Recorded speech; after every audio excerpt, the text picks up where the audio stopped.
हमरा जिंदगी में आइल बहार सखी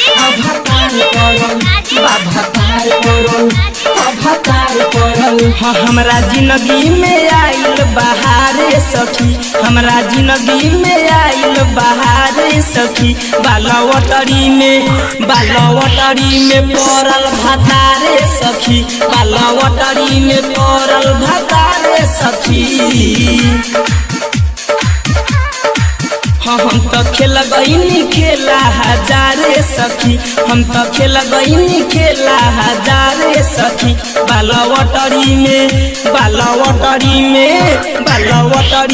पड़ल भतारे सखी बालवटरी में पड़ल भतारे सखी।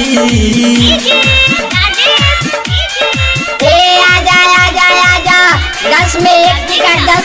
टिकट ए भाई ए भौजी तू हो लेला हो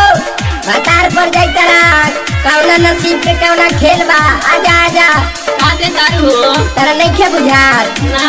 ई टिकट देतनी एमे तारा सामान पड़ जाई आ जरूरत पड़ी त भतारो पड़ जाई तारा ऐसन बात बताएगो हमरो के दे दी। हाँ पहिला बेरी हम तो खेल गईनी खेला लागल रहे रंग बिरंग के तमेला पहिला बेरी हम तो खेल गईनी खेला लागल रहे रंग बिरंग के हो मेला हाँ ई जवनिया के बाहा का दारे सखी जवनिया के बाहा का दारे सखी हाँ ई जवनिया के बाहा का दारे सखी बालवटरी में पड़ल भतारे सखी बालवटरी में पड़ल भतारे सखी। आइए मेरे भाइयों और भौजाइयों सेल लग गया है इसका फायदा उठाइए इसी माह के लिए ऑफर सीमित है। आइए बस 10-16 टिकट लीजिएगा पतला भतार पड़ेगा 20-16 टिकट लीजिएगा मोटा भतार पड़ेगा 30-16 लीजिएगा छोटा भतार पड़ेगा 40-16 लीजिएगा बड़ा भतार पड़ेगा। हाँ मन करे बाटी खुशी के मिठैया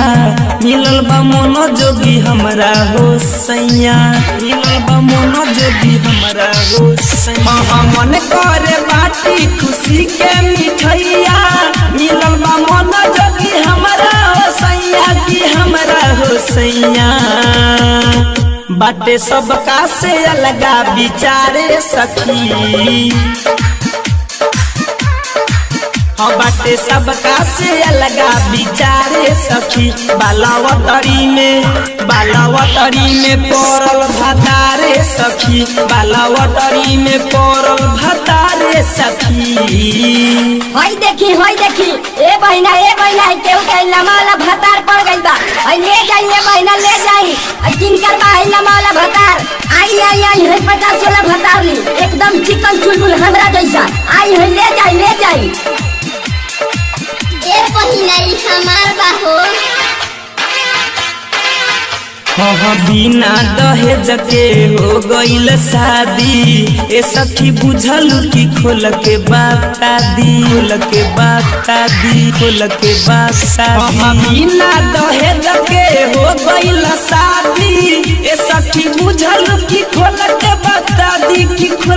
बता दी एहो पप्पू फिरोज से प्यार भइल बा